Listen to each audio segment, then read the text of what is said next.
Juneteenth, and welcome to Deal of the Week. My name is Troy from the House Heroes, and below me is Ryan. Every Friday we come out with the best deals we've seen during the week.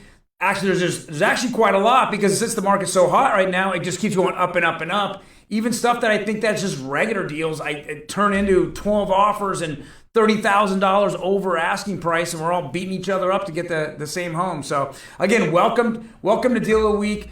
House Heroes, Wham Fam, we're all together today. We want to give you what we see out there. It's a fantastic weekend, it looks like. The sun's going to burn off all that doom, gloom, June gloom thingy. So yes, Ryan, tell us about Deal of the Week this week. You know what? We just can't get out of LA. We love it so much. So I love LA. That's it. Sing it to me, Troy. So yeah, we've got another awesome LA property here. The question is, can you get an FHA loan on it? We'll go into some of the details on this one and give you our thoughts on it. But why don't you break down some of the specs for us? So this particular property is on 49th Street. What I really like about is the area that's right around there. It's gentrification. Is that how you say it, Ryan? No, I can't say it. You butchered it so bad. I can't put it back together. It's gentrification with a T. I put a T in there, but it just got a little bumbled with the E's and the R's. It just got bumbled. So this is right by the campus of USC. And this area has absolutely exploded over the last 3 or 4 years when investors have gone in there and they see that the opportunities to turn around and rent out each room for big money to all those USC students. It's been a very, very huge investment opportunity in the area. In fact, what we're seeing is that even street by street, the amount of rents keep going through the roof on one street and the next one it's not.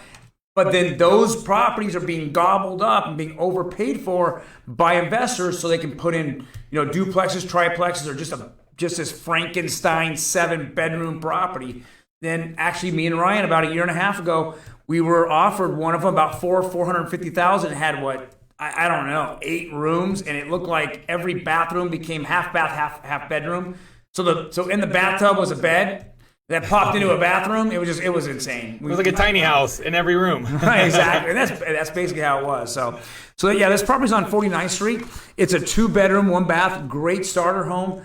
But the other things that we really like about this property, it's a Craftsman on the outside. And if we look at the picture doesn't give it any justice. And this is what makes it so hot.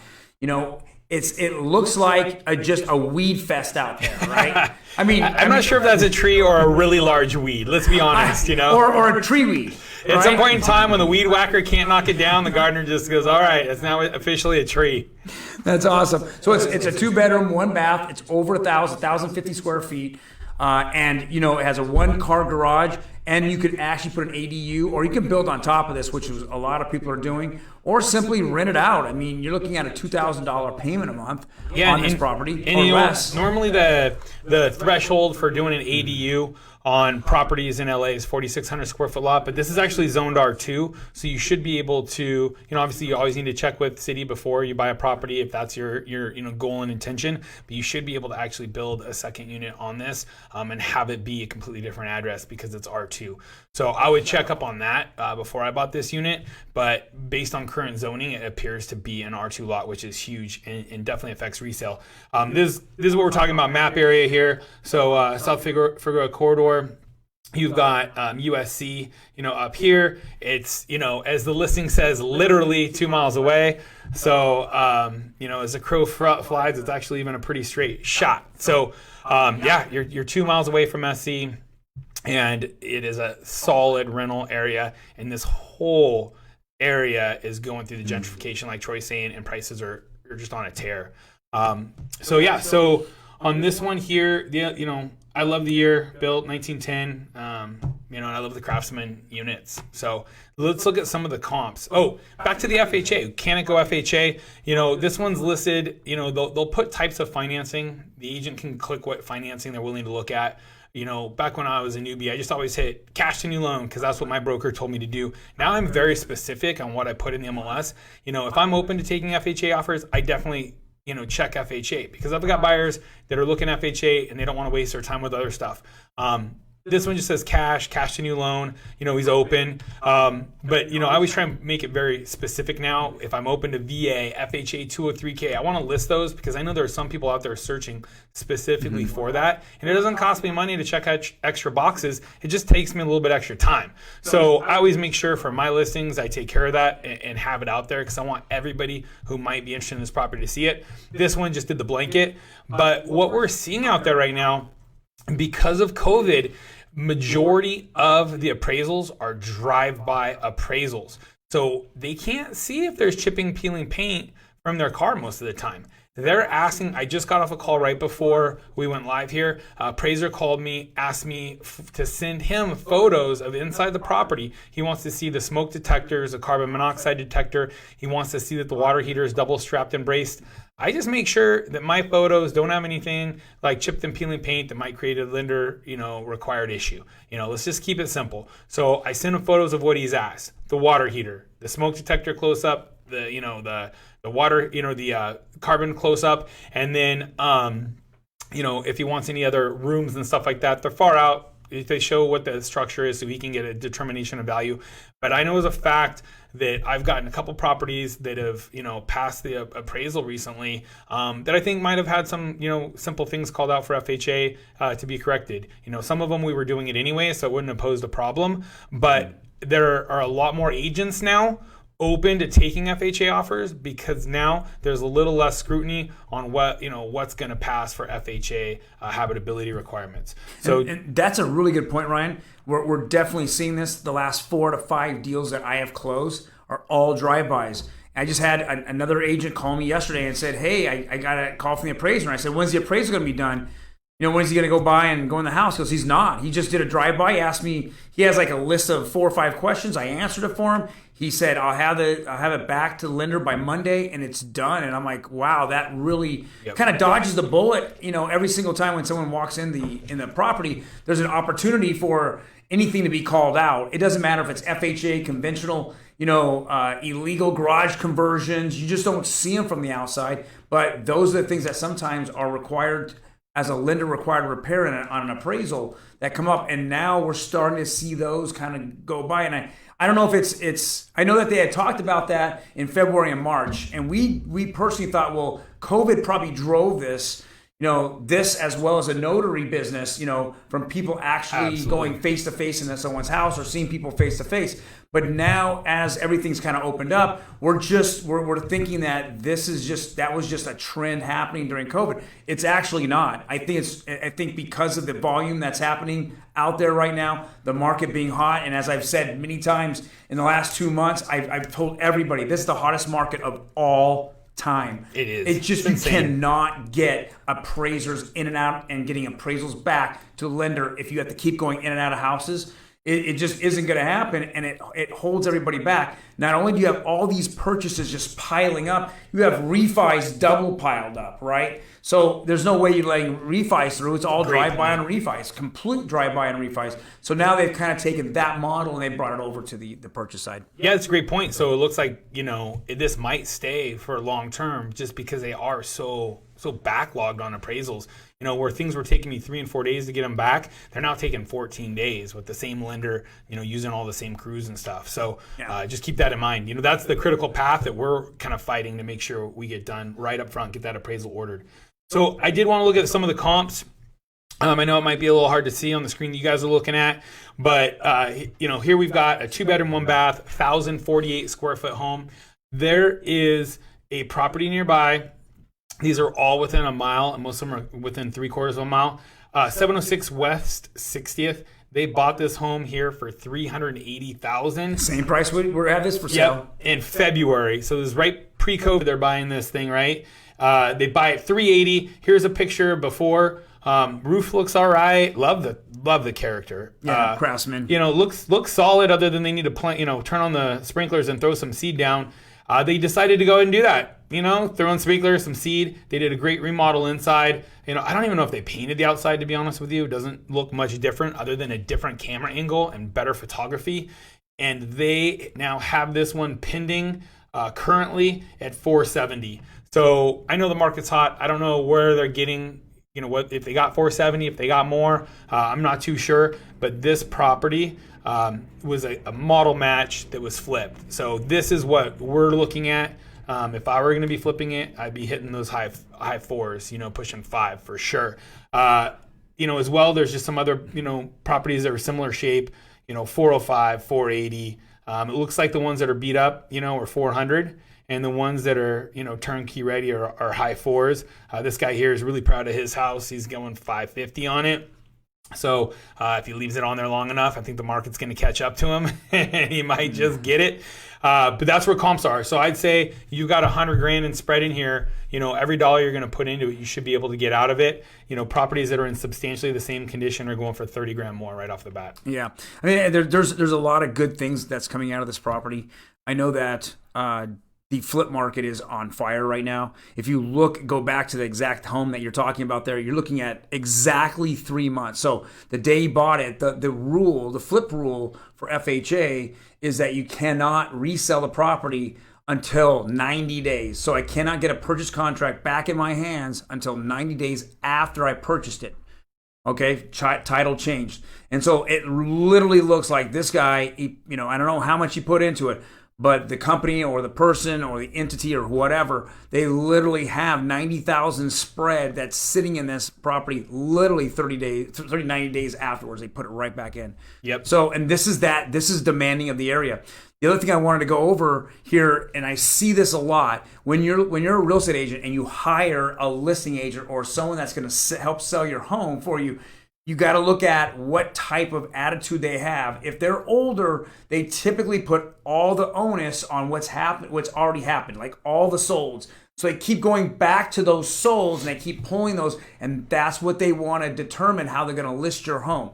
So if I look back at the solds on this property, you're seeing it for 375, 380, it was 405 roughly. 405, right around the area. Now, if you have a younger person who's going, okay, I got to open my mind up. I realize that the market's red hot. There's no inventory. There's probably double the amount of buyers that hit the market that were scared during COVID. What I want to do is take advantage of that for my client, and that's why we're seeing a model match in under pending. And that's why I say when you look at older school agents, they're putting properties that are under market. They don't realize that the market already passed the solds up and significantly past those. Once that property at 470 closes, and it closes at 470, guys, there's not going to be a 380 hit the market.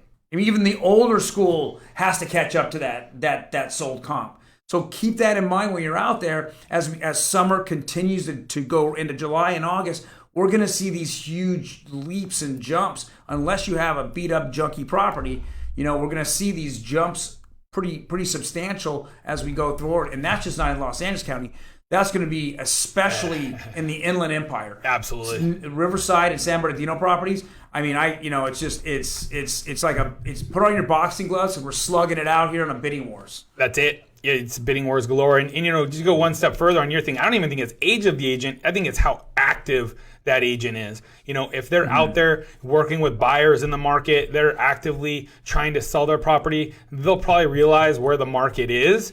But, if they're part-time or, half retired, you're right. They just don't understand. They're looking at past data, and we have already completely blown by those past closed sales. The market is hot. There's no doubt about it. I got a question here from Joe. He says, I have over $300,000 in equity. Should I sell now or hold to get more equity? That's a great question. I mean, where are you going to live? Is this equity in a house that you're currently living in? Because at the end of the day, you still need a roof over your head. There's different schools of thought on this. Some people are, hey, let's sell it and I'm going to go rent for a while. I remember dealing with somebody like that about 8 years ago. And where has the market gone now? They can't buy back in. They're priced out. So, you really need to think, okay, what's your long-term objective? There's some schools of thought is, hey, why not do a, cash out refi, take some money and then go buy another house? and use that as a rental. So you have somebody, paying down another mortgage for you. You've got long-term passive income and more equity growth potential. So, really there's some schools of thought. We'd love to talk to you about them. Kind of look at where you sit and what makes the most sense for you. Maybe it is time to cash out, especially if it's hard to make that payment. You've already refinanced lower and it's still tough. Maybe you've got, twice as much house as you really need. Then, hey, maybe it is time to downsize into something better. I know we talked to a lot of clients. I was talking to a friend this past weekend, and they were thinking about selling a house. And one of the first things I looked at was, what year did you buy it, and what is your cost basis? Because of Property 13, it sometimes doesn't make sense to sell that property because your property taxes are so low on it that you can turn around and rent it out, and you'll cash flow better.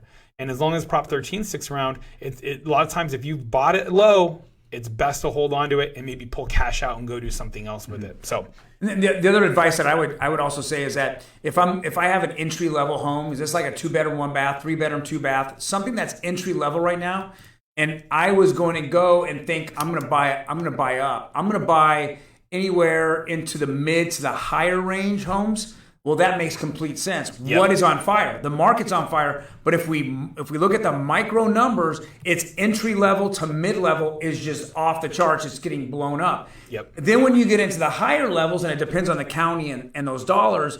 If I looked at LA County and as well as Orange County in the million plus range, or if I look in the Inland Empire at the 650,000 and up, if I'm buying into that, then absolutely this is the exact time you want to buy, because those are slower just because the loan ability of the higher end properties is not there. The jumbo loans are not there right now. Great point. And so if they're not there, but everybody's got FHA and conventional and they can afford 450, 500,000 up to, sell that house and get your dream home with all that equity, and then you use that FHA loan. Since you have $300,000, you put that down, and now your payment almost is the same or just a little bit more, yet you have 25 to 50% more house in the area you want to live in.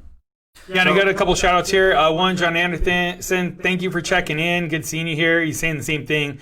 He was hoping to close a VA deal while we're in the middle of COVID, so he didn't get scrutinized on the appraisal. And feels the same way on what to do as far as equity. And then also Sarah Montgomery, good seeing you on here. Love when you check in with us. You guys, if you have questions, please shoot them over to us. We're interactive. We'll answer them. We are trying to be better about going back. If you're watching this not live, you're seeing it on the feed later. We are going back to what's a mortgage and los Roes de la Casa and trying to answer those. We get notified on 2 of the 3. The other one we have to go back and actively look to be able to respond. So we'll be doing that. Definitely send us any questions. Please follow us. We go live Tuesdays, 9 p.m. on Facebook, Thursday in Spanish, 8 p.m. Facebook.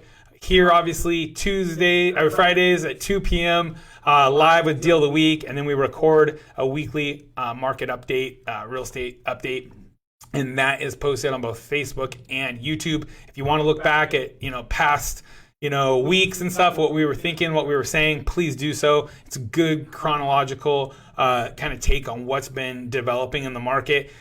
The market is changing every day, every week. It used to be months. Now it's just things are changing so fast. Please, subscribe, watch us here. If you know anybody who might benefit from this, send it to them. If you got any enemies and you want to, have them get the alerts too, shoot it over there. We'd love for it. And we're now on TikTok, Pinterest, and Instagram. So check out there for our daily take, and we look forward to answering any questions you might have. So I have one more question here. It's from Carlos. He says, I'm in the market, and I've noticed that it's becoming normal to see as-is sales, meaning quote-unquote encounters, especially, you're seeing as-is. Well, as the market is hot, the seller has all the control, has all the power, right? And if he's got all the power, what do you run into is, not only do you see as is, I'm not doing any repairs because I have 3 offers already behind you waiting, and if I put it back on the market, I'm going to get a higher offer than what you're actually presenting to me.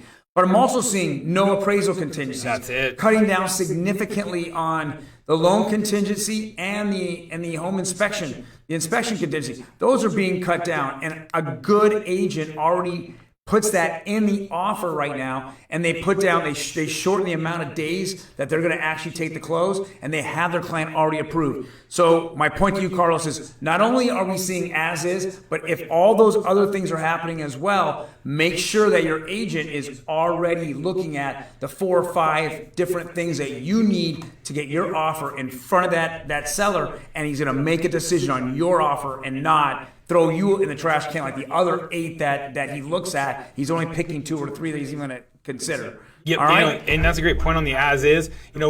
In a more of a balanced market, we always say, hey, the contract already says it's as is. If they're putting in a counter offer back to us and our offer to them as is, we're still going to do an inspection. We're still going to request some repairs. But right now, what we're seeing is people removing their inspection contingency with the offer, people removing their loan contingency, people removing their appraisal contingency. That truly is an as-is sale. You might be able to ask for something, but they've got no reason to respond to you, and you've got no leg to stand on. So you're buying it, and so just know that those are the terms you're up against. It's not just price out there. There are also contingency shortening and contingency removal. You need to talk to your agent and see if you're able to do that and if it makes sense for you, because there are some ways to go about it strategically to where you can remove all contingencies and still have a roughly 3-day window to do some inspections and potentially back out. So talk to your agent, see what strategies they have for you. Thank you guys for joining us. Good to see Mike Haas joining in as well. Thank you.